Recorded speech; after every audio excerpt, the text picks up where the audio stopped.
ইয়া আইয়ুহাল্লাযীনা আমানু কুতিবা আলাইকুমুস সিয়ামু কামা কুতিবা আলাল্লাযীনা মিন ক্বাবলিকুম লাআল্লাকুম তাত্তাকুন। আল্লাহ রাব্বুল আলামিন বলেন, হে ঈমানদারগণ, তোমাদের উপরে রোজা ফরজ করা হয়েছে যেমনি ভাবে ফরজ করা হয়েছিল তোমাদের পূর্ববর্তীদের উপরে, লাআল্লাকুম তাত্তাকুন, যাতে তোমরা মুত্তাকি হতে পারো, খোদা ভীতি অর্জন করতে পারো, তাকওয়াবান হতে পারো। আল্লাহ বলেন এই জন্য তোমাদের উপরে রোজা ফরজ করা হয়েছে। সুবহানাল্লাহ কোন। তাহলে রোজা শুধু আমাদের উপরে ফরজ হয় নাই, আমাদের পূর্ব এরকম রোজা আসিল না, ছিল না? ছিল। আগের জমানার নবী এবং তাদের উম্মতরাই কি পালন করেছে? রোজা পালন করেছে। তাহলে নতুন কোনো বিধান আমাদের উপরে আসে নাই, বরং এই বিধান পূর্ব থেকেই ছিল। এই জন্য আল্লাহ বলেন যে তোমাদের উপরে রমজানের রোজাকে ফরজ করা হয়েছে যেমনি ভাবে ফরজ করা হয়েছে তোমাদের পূর্ববর্তীদের উপরে, লাআল্লাকুম তাত্তাকুন, যাতে তোমরা মুত্তাকি হতে পারো, খোদাভীতি অর্জন করতে পারো, তাকওয়ার গুণ অর্জন করতে পারো। কারণ তাকওয়াবান ব্যক্তির মর্যাদা আল্লাহর কাছে অনেক বেশি। সুবহানাল্লাহ কোন। যার অন্তরে তাকওয়া আছে, খোদাভীতি আছে, আল্লাহর ভয় আছে, ওই মানুষ আল্লাহর কাছে দুনিয়ার মধ্যে সবচাইতে দামি মানুষ। সুবহানাল্লাহ। কারণ তাকওয়াবান ব্যক্তির মাধ্যমে ইসলামের বিরুদ্ধে কোনো কাজ হতে পারে না। তাকওয়াবান ব্যক্তির মাধ্যমে ইসলামের বিপরীতে কোনো কাজ হতে পারে না, কারণ তার অন্তরে তাকওয়া আছে। তাকওয়া যার মধ্যে আছে তাকে গুনাহের কাজ থেকে এই তাকওয়া তাকে বাধা দেয়। গুনার কাজ করতে, গুনাহগার কাজ করতে মনে চায়, কিন্তু যার অন্তরে তাকওয়া আছে সে তখনই আল্লাহর কথা স্মরণ হয়। দুনিয়ার কেউ না দেখলো, কে দেখছে? আল্লাহ দেখছে। আপনি অফিসের মধ্যে বসে বসে ঘুষ খাইতে পারেন, সুদ খাইতে পারেন, আপনি অনেক কিছু করতে পারেন, কিন্তু যদি আপনার অন্তরে তাকওয়া থাকে, এই তাকওয়াই আপনাকে সুদ ঘুষ থেকে বাধা দিবে। আল্লাহু আকবার বলেন। এই জন্য তাকওয়ার আল্লাহর কাছে অনেক কি দাম। এই জন্য আল্লাহ রাব্বুল আলামিন কোরআনে কারীমের অন্য আয়াতে বলেন, ইন্না আকরামাকুম ইনদাল্লাহি আতকাকুম, তোমাদের মধ্যে সম্মানিত হচ্ছে সেই ব্যক্তি যে তাকওয়া অর্জন করেছে, তাকওয়ার গুণ অর্জন করেছে, সে ব্যক্তি হলো সম্মানিত মানুষ। সুবহানাল্লাহ। সেই ব্যক্তি হলো সম্মানিত ব্যক্তি যার অন্তরে তাকওয়া পয়দা হয়েছে। এই জন্য আল্লাহ তাআলা বলেন তোমাদের উপরে রমজানের রোজাকে ফরজ করা হয়েছে যাতে তোমরা কি হতে পারো? মুত্তাকি হতে পারো, তাকওয়া অর্জন করতে পারো। রমজান মাস পবিত্র মাস। এই পবিত্র মাসকে সামনে রেখে বিশ্বনবী মুহাম্মদুর রাসূলুল্লাহ সাল্লাল্লাহু আলাইহি ওয়াসাল্লাম সাহাবায়ে কেরামের সামনে বিশাল এক ভাষণ দিলেন। হযরতে সালমান ফারসি রাদিয়াল্লাহু তাআলা আনহু থেকে বর্ণিত, আল্লাহ নবী সাল্লাল্লাহু আলাইহি ওয়াসাল্লাম সাহাবায়ে কেরামকে লক্ষ্য করে বললেন, ইয়া আইয়ুহান নাস, হে লোক সকল, শাহরুন আযীমুন, তোমাদের উপরে একটা মহান মাস ছায়াপাত করছে। শাহরুন আযীমুন, বিরাট মাস। শাহরুন মুবারাকুন, বরকতময় মাস। আল্লাহ নবী বলেন এটা এমন একটা মাস, শাহরুন ইউজাদু ফিহি রিজকুল মুমিন, এই পবিত্র মাসে, বরকতের মাসে, রহমতের মাসে, মাগফিরাতের মাসে, জাহান্নাম থেকে মুক্তির মাসে আল্লাহ রাব্বুল আলামিন বান্দার রিজিক বাড়ায়া দেন। সুবহানাল্লাহ।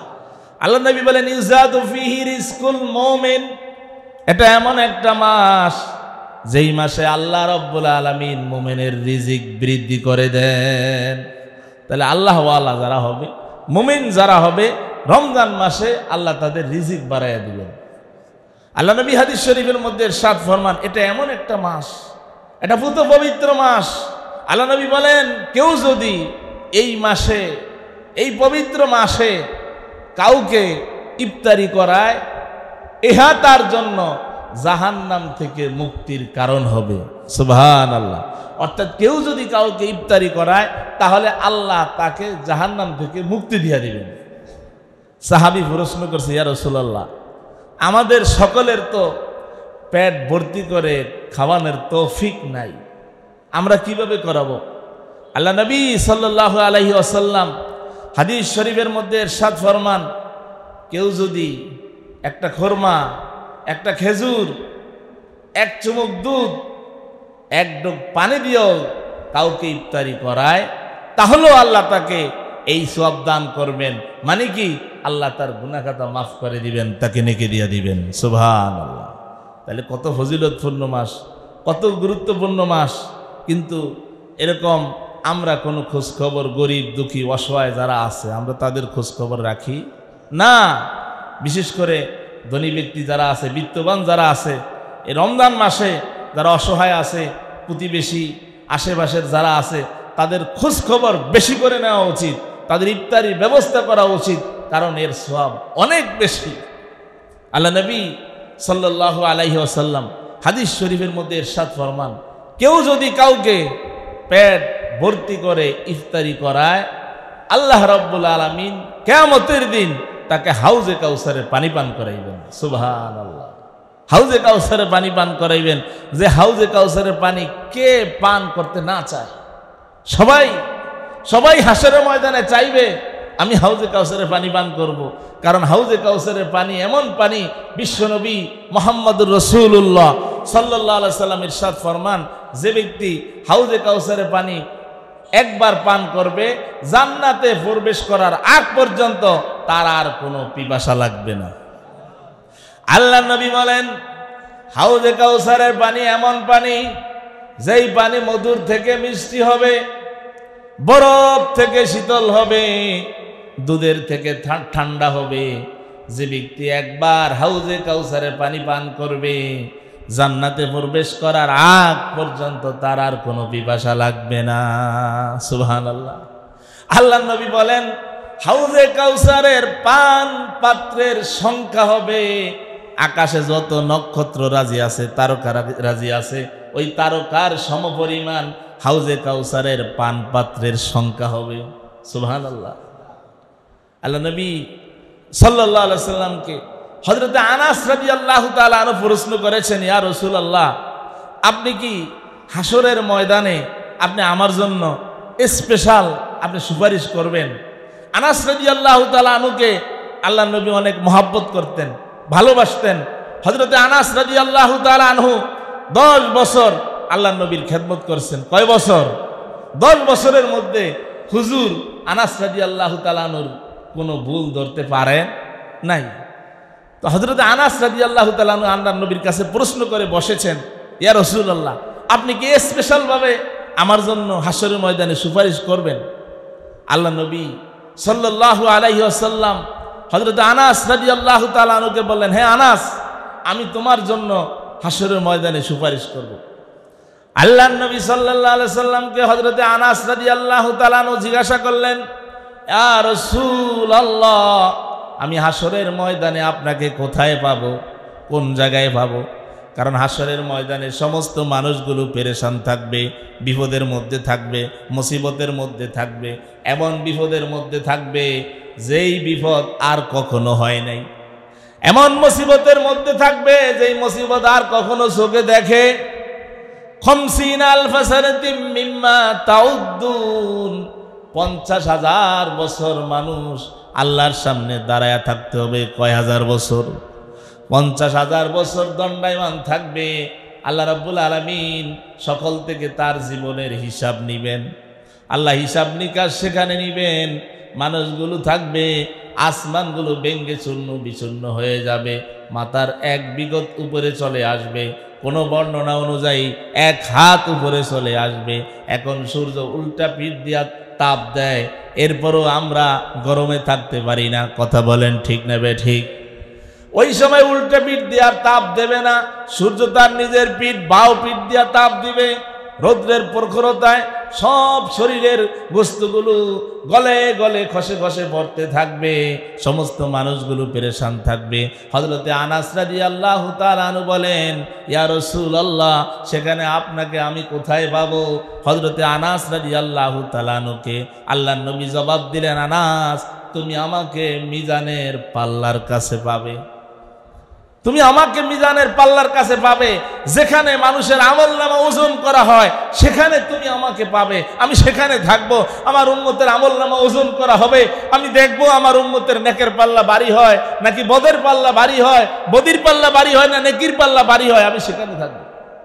হযরতে আনাস রাদিয়াল্লাহু তাআলা আনহু আল্লাহ নবীকে আবার প্রশ্ন করছেন, ইয়া রাসূলুল্লাহ, আপনাকে যদি আমি সেখানে না পাই? আল্লাহর নবী বলেন, আনাস, আমাকে যদি তুমি মিজানের পাল্লার কাছে না পাও, তাহলে তুমি আমাকে পুলসিরাতের পোলের কাছে পাবে। পুলসিরাতের পোল প্রত্যেকটি ব্যক্তি পার হতে হবে।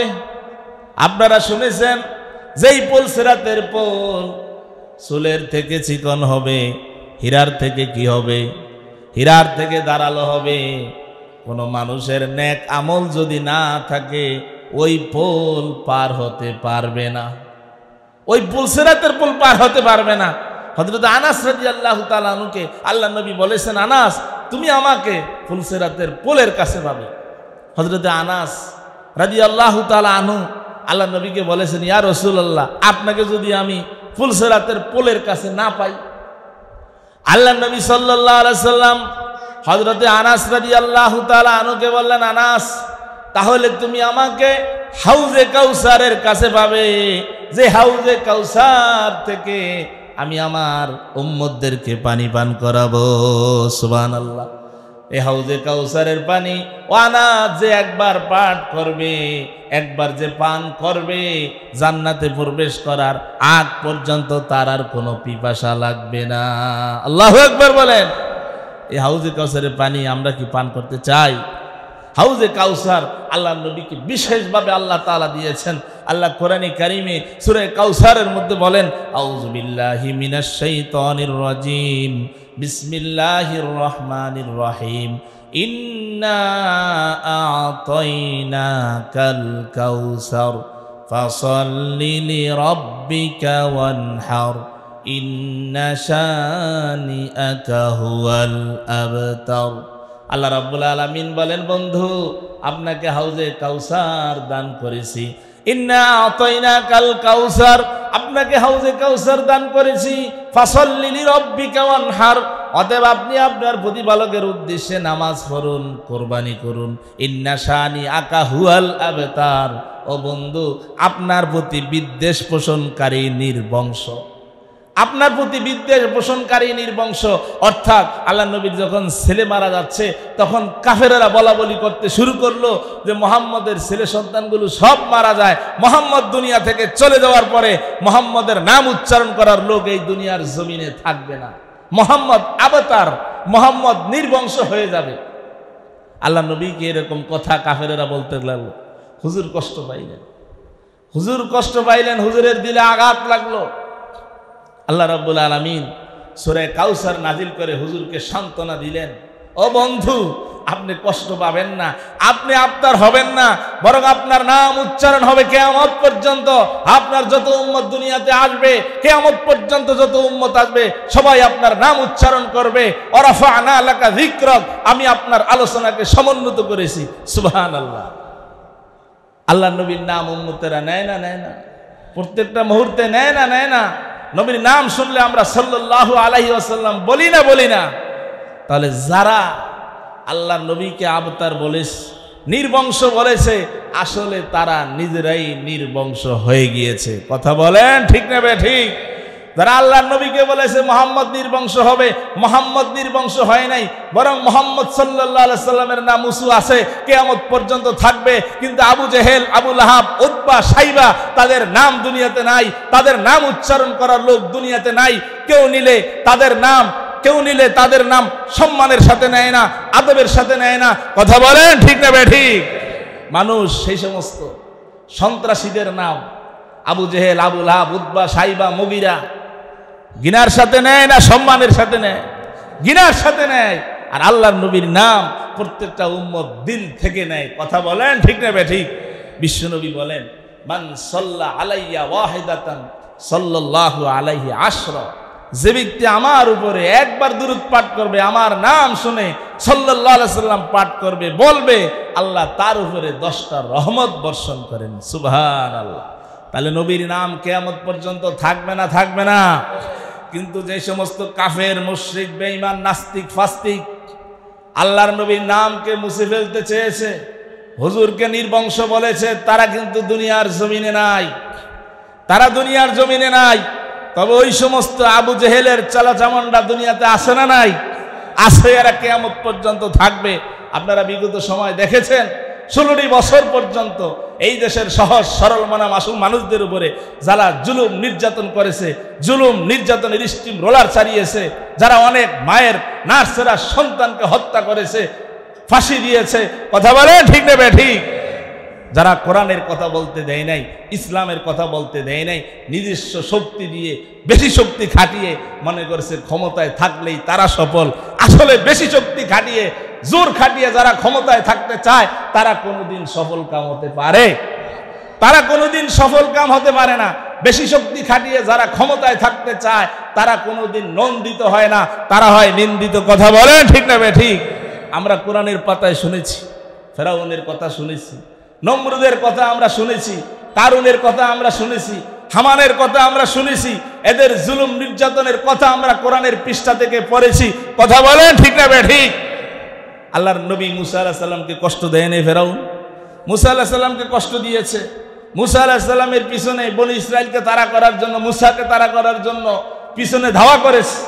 আল্লাহ লোহিত সাগরের কাছে ফেরাউনের দলবল সহ আল্লাহ শায়েস্তা করছে না করে নাই? আল্লাহ পানি, এমন পানি খাওয়াইছে, এক পানি খাওয়ানে আল্লাহ তাআলা লোহিত সাগরে সুবায়া হেয়ার পরে মারছে।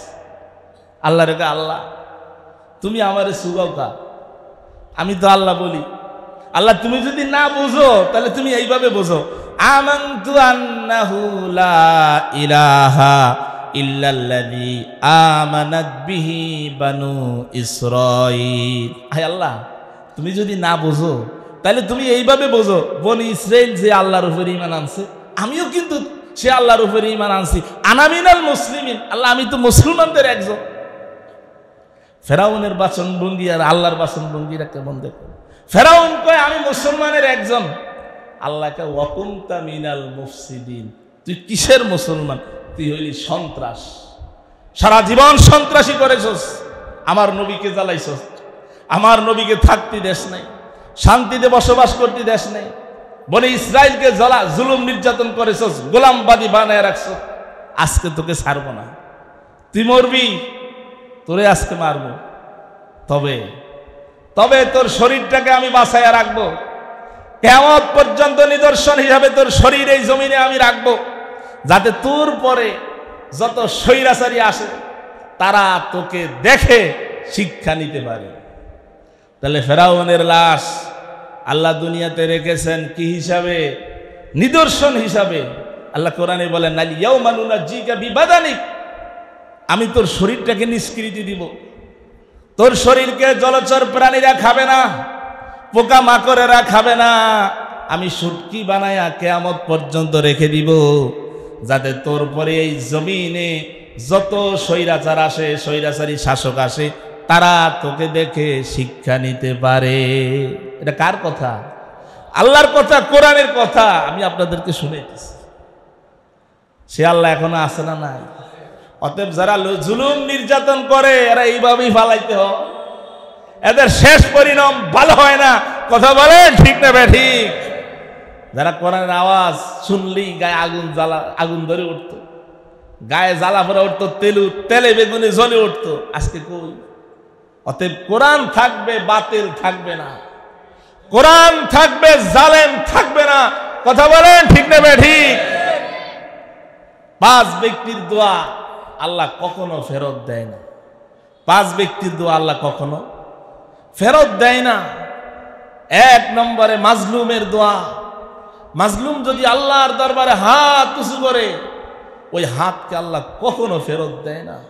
এই বাংলার জমিনে অনেক মাজলুম আছে না নাই?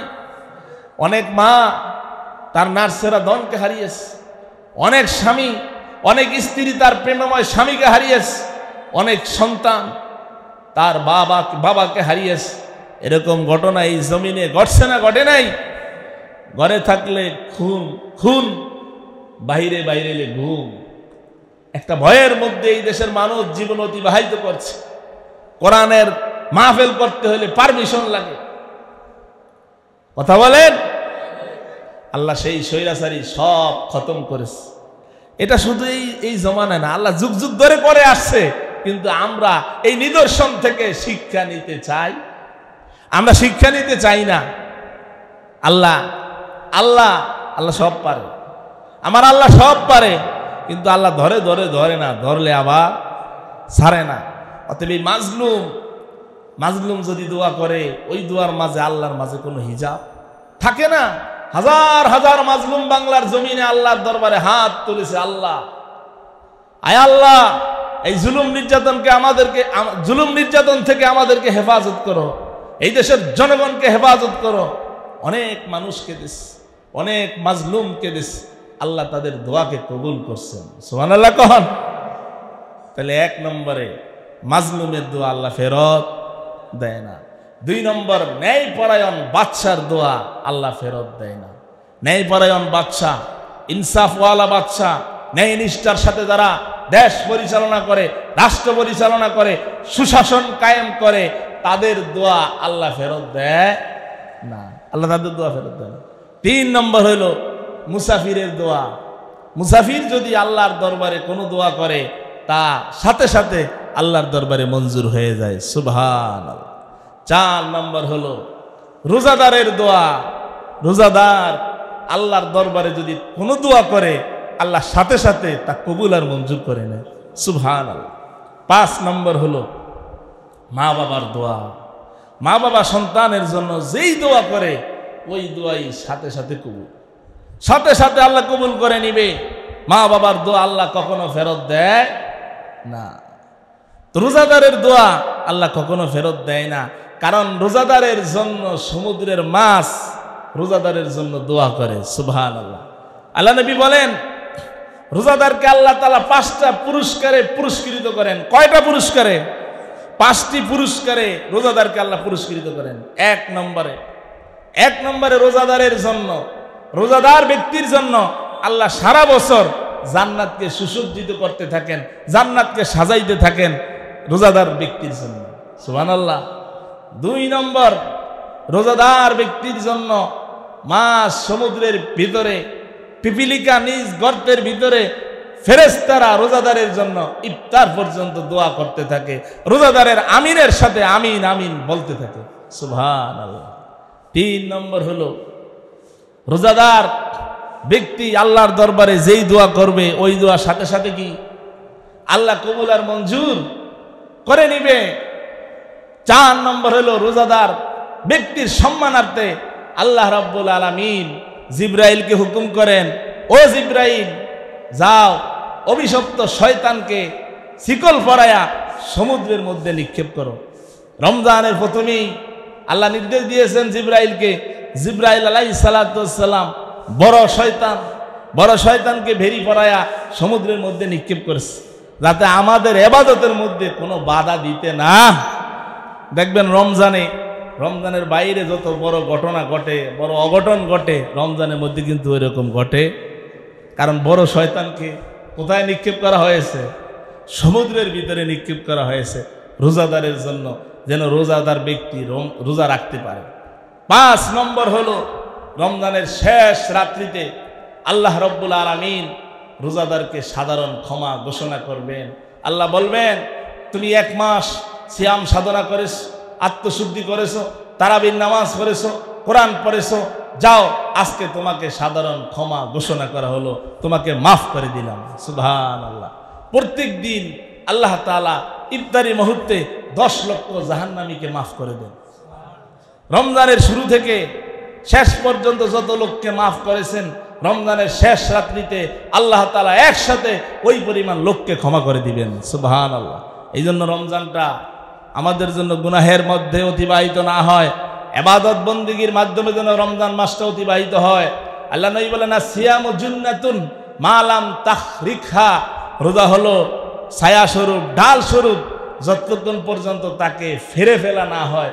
অর্থাৎ রমজান রাইখা সারাদিন রোজা রাখছেন, কষ্ট কইরা উপবাস থাকছেন, ক্ষুধায় সারা দিনটা অতিবাহিত করছেন, সন্ধ্যাবেলা হারাম মাল দ্বারা ইফতারি করছেন, তাহলে সারাদিন এই ক্ষুধার কষ্ট ছাড়া আমল নামায় কিছুই জোটে নাই। আপনি সারা রাত আপনি তারাবির নামাজ পড়েন নাই, রাতটাকে গান বাজনা বিভিন্ন পাপের মাধ্যমে অতিবাহিত করছেন। এই রাত্র জাগরণের কষ্ট ছাড়া আমল নামায় আর কিছু নাই, আর কিছু জুটবে না। এই জন্য আল্লাহ নবী বলেন মালাম তাকরি খা, তোমাদের রোজাকে তোমরা নষ্ট ফেলো না। অর্থাৎ আল্লাহ নবী বলেছেন কেউ যদি তোমার সাথে ঝগড়া করতে আসে রমজানুল মুবারক এই পবিত্র মাসে, তুমি বলবা আনা সাইমুন, আমি রোজাদার। অর্থাৎ রোজা রেখে ঝগড়া বিবাদ করা, রোজা রেখে গালি দেওয়া, অনেকে আছে বড় গালি দেয়। রোজার মাস তার কাছে কোনো খবর। আল্লাহ তাআলা আমাদেরকে এই রোজার মাসে বেশি বেশি আমল করার তৌফিক দান করুক, আমিন বলেন, আমিন বলেন। হাদিস শরীফের মধ্যে আল্লাহ নবী বলেন মান সামা রমাজানা ঈমানান ওয়া ইহতিসাবান গুফিরা লাহু মা তাকদ্দামা মিন যামবি, যে ব্যক্তি ঈমানের সাথে সওয়াবের আশায় রমজানের রোজাগুলো পালন করলো, আল্লাহ তার জিন্দেগীর পিছনের সকল গুনাহ খাতা মাফ করে দিবেন। সুবহানাল্লাহ। অপর হাদিসে আল্লাহ নবী বলেন মান কামা রমাজানা ঈমানান ওয়া ইহতিসাবান গুফিরা লাহু মা তাকদ্দামা মিন যামবি, যে ব্যক্তি ঈমানের সাথে সওয়াবের আশায় রমজানের তারাবির নামাজ আদায় করলো, আল্লাহ রাব্বুল আলামিন তার পূর্বের সকল গুনাহ খাতা মাফ করে দিবেন। সুবহানাল্লাহ। এটা এমন একটা মাস যেই মাসে আল্লাহ জান্নাতের সকল দরজা খুলে দেন, জাহান্নামের সকল দরজা বন্ধ করে দেন, একটা দরজাও খোলা থাকে না। এই রমজানে বিশ্বনবী বলেন কেউ যদি মৃত্যুবরণ করে কিয়ামত পর্যন্ত তার কবরে কোনো আযাব হবে না, কিয়ামত পর্যন্ত তার কবরে কোনো আযাব হবে না। বিশ্বনবী বলেন কেউ যদি এই মাসে একটা নফল আদায় করে সেজন্য রমজানের বাহিরে একটা ফরজ আদায় করলো, কেউ যদি এই মাসে একটা ফরজ আদায় করে রমজানের বাইরে সেজন্য 70টি ফরজ আদায় করবে। সুবহানাল্লাহ। এই জন্য আমাদের সময় যেন গুনাহের মধ্যে অতিবাহিত না হয়। চার দোয়ানে বিভিন্ন আড্ডাখানায় অনেকে নামাজ পড়ে না, অনেক গল্প করে চলে যায়, বাহিরের সময়টাকে বিভিন্ন গল্প গুজব বিভিন্ন আড্ডার মাধ্যমে অতিবাহিত করে। কথা বলেন ঠিক না ভাই? ঠিক। এরকম লোক সমাজে আছে না? এই জন্য আমরা খেয়াল করি এই পবিত্র মাস, গুনাহ মাফের মাস, নেকি অর্জনের মাস, এই মাসে আল্লাহর থেকে আমরা বেশি বেশি মাপ চাইব, আল্লাহর কাছে ক্ষমা চাইব, আল্লাহর কাছ থেকে ক্ষমা নিব। এই মাসে যদি ক্ষমা না নিতে পারি, বিশ্বনবী বদদুয়া করেছেন ওই ব্যক্তি হালাক হোক, ধ্বংস হোক। জিবরাইল আলাইহিস সালাম বদদুয়া করছেন আপনি আল্লাহ আপনার ওই বান্দাকে হালাক করেন, ধ্বংস করেন, যে ব্যক্তি রমজান মাস পাইয়া রমজান মাসে ইবাদত বন্দেগী করিয়া সিয়াম সাধনা করিয়া নিজের গুনাহগুলোকে মাফ করাইতে পারলো না। জিবরাইল বলেছেন আমিন, আল্লাহ আপনার ওই বান্দাকে আপনি ধ্বংস করেন। বিশ্বনবীও আমিন বলেছেন, আল্লাহ তাকে ধ্বংস করেন। অথচ হুজুর কাউকে ধ্বংস করার জন্য কখনো বদদুয়া করে নাই। এই জন্য রমজান মাসটা যেন আমাদের ইবাদতের মাধ্যমে অতিবাহিত হয়, গুনাহের মাধ্যমে যেন অতিবাহিত না হয়, এই দিকে আমরা বেশি খেয়াল রাখবো। বিশ্বনবী বলেন রমজানে তোমরা 4টি কাজ বেশি বেশি করবে। 1, লা ইলাহা ইল্লাল্লাহ, তোমরা বেশি বেশি পাঠ করবে। লা ইলাহা ইল্লাল্লাহ এটা মুসলমানদের মূল মন্ত্র। কথা বলেন ঠিক না ভাই? ঠিক। মুসলমানদের মুক্তির কালিমা লা ইলাহা ইল্লাল্লাহ। বিশ্বনবী বলেন কুলু লা ইলাহা ইল্লাল্লাহ তুফলিহুন, তোমরা লা ইলাহা ইল্লাল্লাহ বলবে, লা ইলাহা ইল্লাল্লাহ সাক্ষ্য দিবে, জান্নাতে চলে যাবে। সুবহানাল্লাহ। এরপরে বিশ্বনবী বলেছেন তোমরা ইস্তিগফার বেশি বেশি পড়বে, ইস্তিগফার বেশি বেশি পড়বে। ইস্তিগফার পড়লে মুস্তাজাবুদ দাওয়া হওয়া যায়, আল্লাহর ওলি হওয়া যায়। যে ব্যক্তি ইস্তিগফার বেশি বেশি পড়বে, ইস্তিগফারের সাথে আঠার মতো লেগে থাকবে, সে যেই দোয়া করবে আল্লাহ তা কখনো ফেরত দেবে, আল্লাহ কখনো ফেরত দেবে না। ইস্তিগফারের ঘটনা আছে, বললে সময় সরে যাবে। ইমাম আহমদ ইবনে হাম্বলের অনেক বড় ঘটনা। উনি হাদিস শাস্ত্রের পণ্ডিত ছিলেন। ইমাম বুখারী আলাইহির রহমার উস্তাদ ছিলেন। 7 লক্ষ হাদিস ইমাম আহমদ ইবনে হাম্বলের মুখস্থ ছিল। মুসনাদে আহমদের ভিতরে 40,000 হাদিস এনেছেন। এই আহমদ ইবনে হাম্বল এক জায়গায় গিয়েছেন হাদিস সংগ্রহের কাজে। একদিন মসজিদে প্রবেশ করেছেন, মাগরিব এবং এশারের নামাজ মসজিদে পড়েছেন। মনে করছেন এশারের পরে আমি বসে বসে হাদিস পাঠ করব আর সারা রাত এইভাবে কাটিয়ে দিব। মসজিদের খাদেম আহমদ ইবনে হাম্বলকে চিনতে পারে নাই, বয়োবৃদ্ধ মানুষ, মসজিদ থেকে বের করে দিয়েছে। পাশেই ছিল এক রুটি বানানোর দোকানদার। ওই রুটির দোকানদারের পাশে গেলেন, সেখানে গিয়ে বললেন আমি কি আপনার এখানে রাতটাকে অতিবাহিত করতে পারি? রুটির দোকানদার বললেন সমস্যা নাই, আপনি পারেন, কোনো সমস্যা নাই। তো ইমাম আহমদ ইবনে হাম্বল ওই রুটি যেখানে বানায় চুলার পাশে বৈশা বৈশা হাদিসের কিতাব পাঠ করতেছেন আর হাদিস পড়তেছেন, আর রুটির দোকানদারের দিকে খেয়াল করতেছেন যে রুটির দোকানদার জানি বিড় করে কি পড়তেছে। যখন রুটি তৈরি করে তখনও জানি কি বলে, যখন খামিরা তৈরি করে তখনও জানি কি বলে, যখন রুটি মানুষের হাতে তুলে দেয় তখনও জানি কি বলে। ইমাম আহমদ ইবনে হাম্বল জিজ্ঞাসা করলেন, এই ছেলে তুমি কি জানি বলতেছো, বিড় করে কি পড়তেছো? আমি ইস্তেগফার বেশি বেশি পাঠ করতেছি, ইস্তেগফার পড়তেছি। এটা এমন একটা আমল, এই ইস্তেগফার করার কারণে আমি আল্লাহর কাছে যেই দোয়া করেছি ওই দোয়া আল্লাহ সাথে সাথে কবুল করে নিয়েছে। সুবহানাল্লাহ। তবে একটা দোয়া আল্লাহ যে কেন কবুল করে না, হয়তো আমার কোনো গুনাহের কারণে দেরি হচ্ছে, এই জন্য হয়তো আল্লাহ বোধহয় কবুল করে না। ইমাম আহমদ ইবনে হাম্বল বললেন, কি দোয়া তোমার? ওই যুবক বলল, আমার শেষ ইচ্ছা, আমি জমানার বড় আলেম, জমানার বড় ইমাম আহমদ ইবনে হাম্বলের সাক্ষাৎ চাই, দেখা করতে চাই। আল্লাহ আমার সব দোয়া কবুল করছে, এই দোয়াটা যে কেন কবুল করে না আমি জানি না। আহমদ ইবনে হাম্বল যখন এই কথা শুনলেন, দু চোখ থেকে পানি ছেড়ে দিলেন, দর দর করে পানি পড়তে লাগলো। ওই যুবককে বুকে জড়াইয়া ধরলেন আর বললেন, তুমি আমার কপালে চুম্বন করো। যুবক ইমাম আহমদ ইবনে হাম্বলের কপালে চুম্বন করলেন, হাতে মুসাফা করলেন যে আল্লাহ তোমার এই আমলকে এত কবুল করেছে, তোমাকে ইমাম আহমদ ইবনে হাম্বলের দরবারে যেতে হয় নাই, বরং আহমদ ইবনে হাম্বলকে আল্লাহ তোমার দরবারে নিয়ে এসেছে। সুবহানাল্লাহ। এই জন্য ইস্তেগফার বেশি বেশি আমরা পাঠ করব। 3 নম্বর হলো আমরা আল্লাহর কাছে জান্নাত চাইব। কি চাইব? জান্নাত। এরপরে আমরা 4 নম্বর হইল আমরা জাহান্নাম থেকে মুক্তি চাইব। এই রমজানে যা চাইব আল্লাহ তাই দিবেন, বেশি বেশি আমরা চাইব তো ইনশাআল্লাহ আল্লাহর কাছে। আল্লাহ আমাদেরকে আমল করার তৌফিক দান করুক, আমিন বলুন।